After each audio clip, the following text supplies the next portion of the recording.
Magandang hapon, yan pa araw ng Sabado, November 11, 2023 at update po muli tayo sa lagay ng panahon.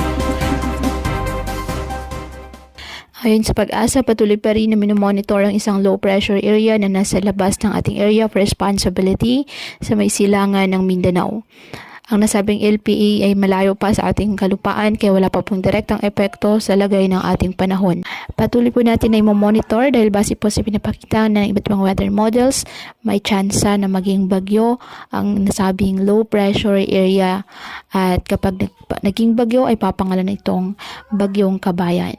Maaring tumawid ng Visayas, Mindanao area ang bagyo, ngunit posible pa rin na magbago ang nasabing forecast kaya patuloy po tayo na mag-antabay ng iba pa nating weather updates at sa updates ng Pag-asa. Easterlies naman nakakapekto sa Southern Luzon, Visayas at Mindanao at Northeast Monsoon nakakapekto sa extreme Northern Luzon. Ngayong araw ang Batanes at Cagayan kasama ng Babuyan Islands asahan na maulap na kalangitan na may mahihinang pag-ulan dahil sa Northeast Monsoon.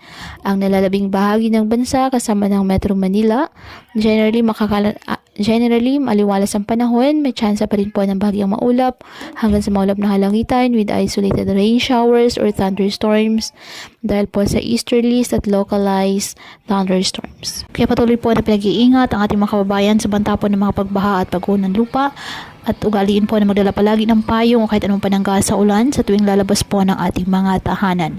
At yan po muna ang update sa lagay ng panahon ngayong araw. Muli patuloy po tayo na mag-ingat at palaging tandaan, God loves you. Stay safe and God bless.